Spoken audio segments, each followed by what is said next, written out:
Monsieur Blaise Iboula Moukeleng, secrétaire général du Parti national du renouveau pour le développement, PNRD, bienvenue. Merci beaucoup. Voilà, la République démocratique du Congo commence d'abord par ce qui fait l'actualité, ce qui est à la une, la situation sécuritaire. Comment analysez-vous l'action diplomatique menée par le chef de l'État, menée par le vice-premier ministre, ministre des Affaires étrangères, Christophe Lutondola, pour certainement mettre fin à la situation sécuritaire dans l'Est? Mais bien sûr que nous accueillons au niveau du PNRD avec satisfaction les actions diplomatiques qui sont en train d'être en ce moment menées par le président de la République et aussi par le ministre des Affaires étrangères dans le sens de ramener de la paix, en République démocratique du Congo. Mais au-delà de ça, nous pensons que la seule diplomatie en ce moment ne devrait pas suffire. On devrait plutôt aller au-delà parce que la situation dans laquelle vit nos frères de Kivu en République démocratique du Congo, je veux dire la situation de guerre actuelle, n'est pas unique à la République démocratique du Congo. Il y a d'autres grandes nations à travers le monde qui sont passées par là. Et moi, j'ai toujours vu positivement cette situation en disant que c'est peut-être ça le passage obligé d'une grande nation. Je prends l'exemple de la Chine, où j'ai vécu. La Chine a connu de grandes humiliations, notamment lors de pendant la Deuxième Guerre mondiale, notamment par l'invasion du Japon, qui a, comparativement, en fait, le Japon est un pays territorialement plus petit que la grande Chine. La Chine, c'est 9 600 000 km². Alors, j'ai toujours comparé, en fait, ces situations entre la Chine, la RDC et le Rwanda. Le Rwanda, qui est un territoire plus petit par rapport à la République démocratique du Congo, c'était pareil avec la Chine et le Japon. Mais avec la détermination, au bout du compte, les Chinois s'étaient résiliés et ils ont finalement remporté cette guerre et c'était là même la base de la grande Chine d'aujourd'hui. Donc du coup, pour moi, je ne suis pas du tout découragé. Nous disons que c'est des batailles que nous sommes en train de perdre, mais qu'au bout du compte, la guerre, nous la gagnerons. Et nous allons gagner cette guerre, mais déjà, on a suivi la MONUSCO qui s'est plaignée un tout petit peu là pour dire que les FARDC ne sont pas très armés comme les M23.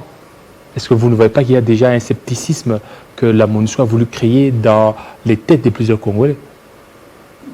Bien bon, je ne voudrais pas vraiment être en train de... Oui, bon, c'est une analyse que vous pouvez faire. Oui, non, bien sûr. J'étais en train de dire que je n'étais pas en train d'auréoler M. Kagame, mais il a toujours dit, M. Kagame, je le suis souvent, il dit là où les intérêts du Rwanda sont menacés, eh bien, j'irai pour les défendre. Eh bien, parce que le génocide a été commis sous la barbe des Nations Unies. Donc, pour dire que nous ne devons pas prendre en considération des tels propos décourageants pour la République démocratique du Congo. La défense de la RDC ne se fera que par la RDC.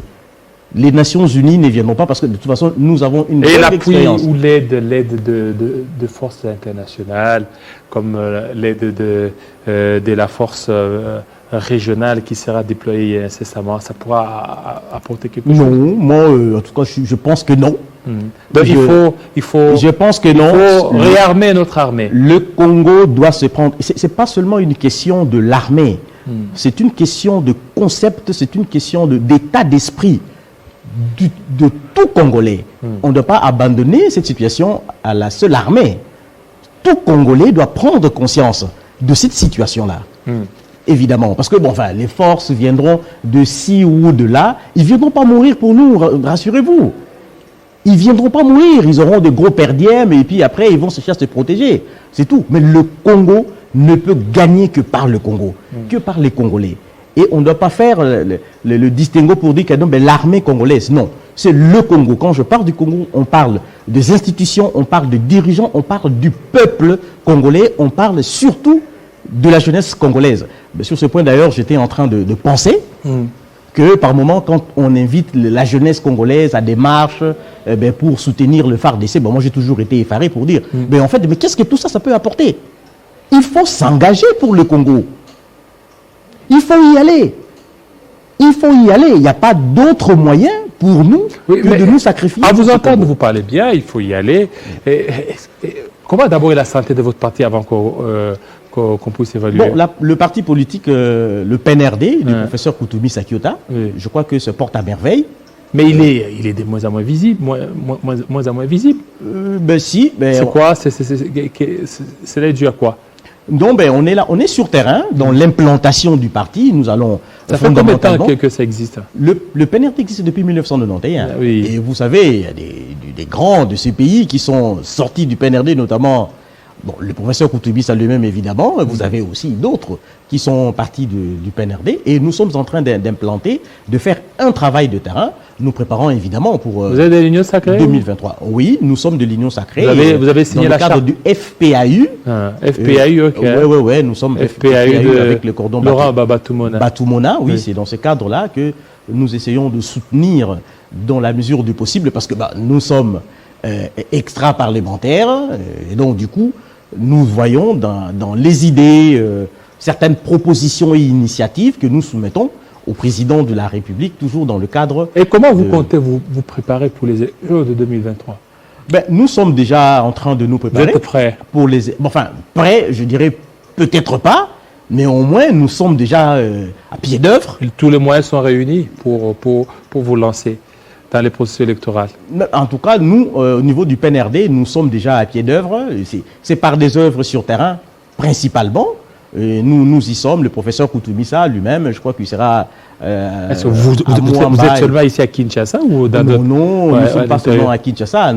Nous avons des permanences à travers la République démocratique du Congo. Vous allez à Kenge, à Kasumulunda, à Butembo, à l'Équateur, tout ça. Donc, au Katanga aussi?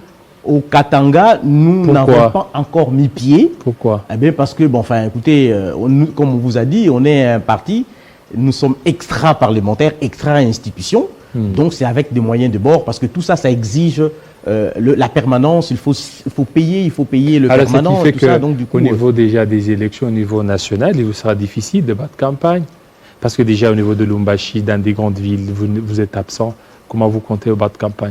Nous avons une stratégie, en fait, parce que, il ne faut pas non plus avoir des ambitions démesurées, hein.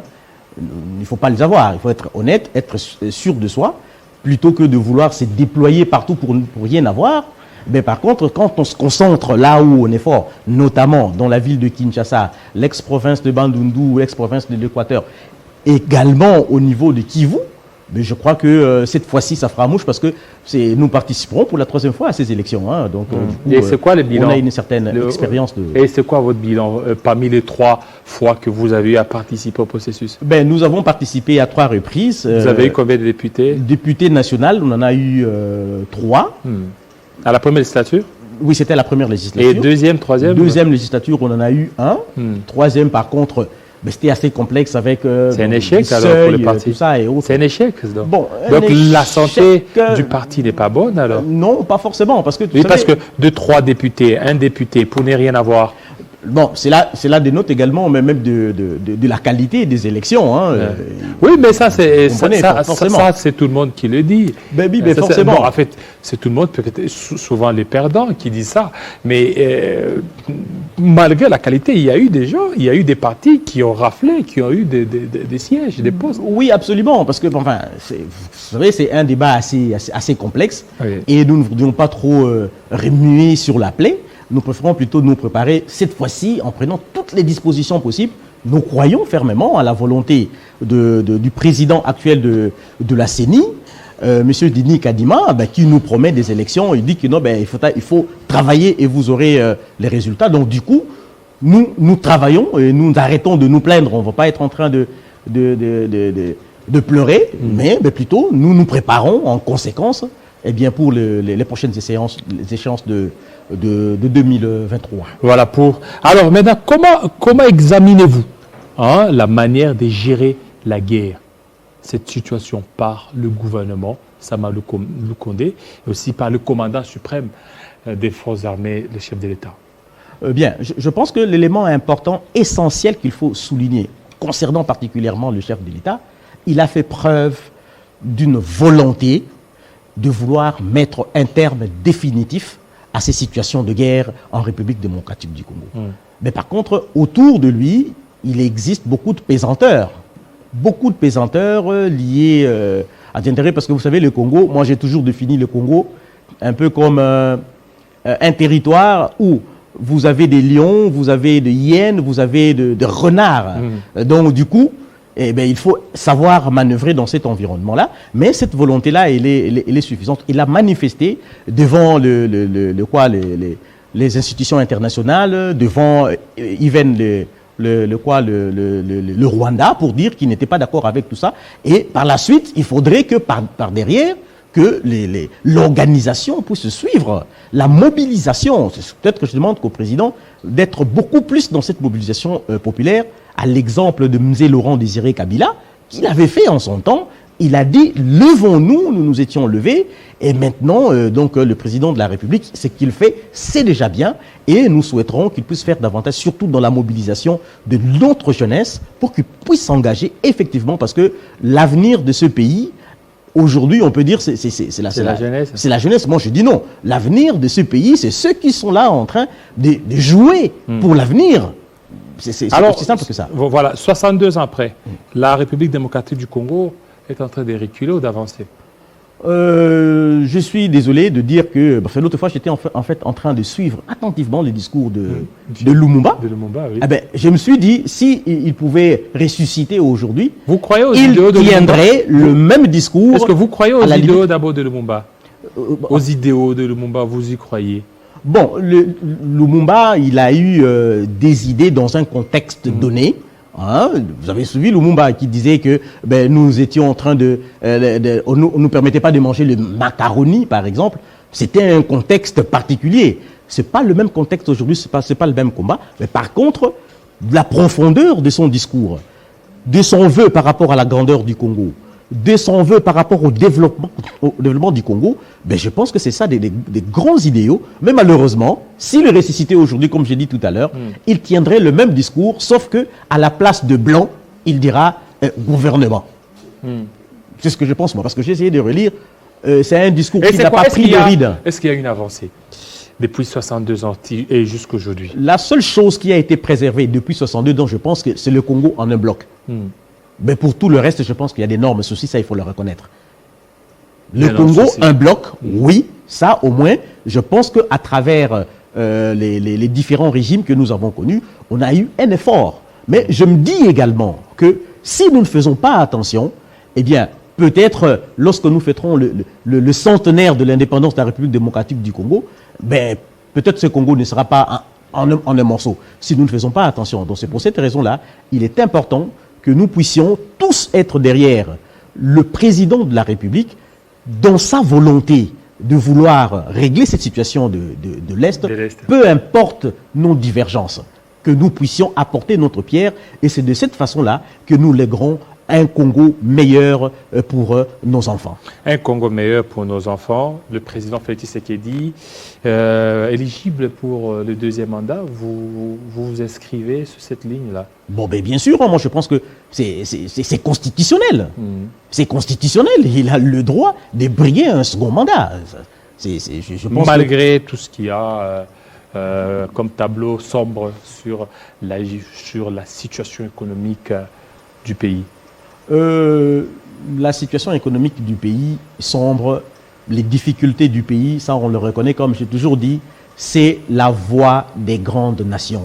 Je l'ai toujours dit moi, c'est la voie des grandes nations. Mais par contre, il est important que le Congo puisse avoir, comme on l'a toujours dit au PNRD, un plan national de développement. De sorte qu'on puisse plus avoir affaire au discours pendant la campagne pour dire que je ferai ceci ou je ferai cela, mais un plan national de développement qui est voté au référendum et qui s'impose à tous les dirigeants. Ce serait comme un peu la course, comment vous appelez, la course de 400 mètres au relais.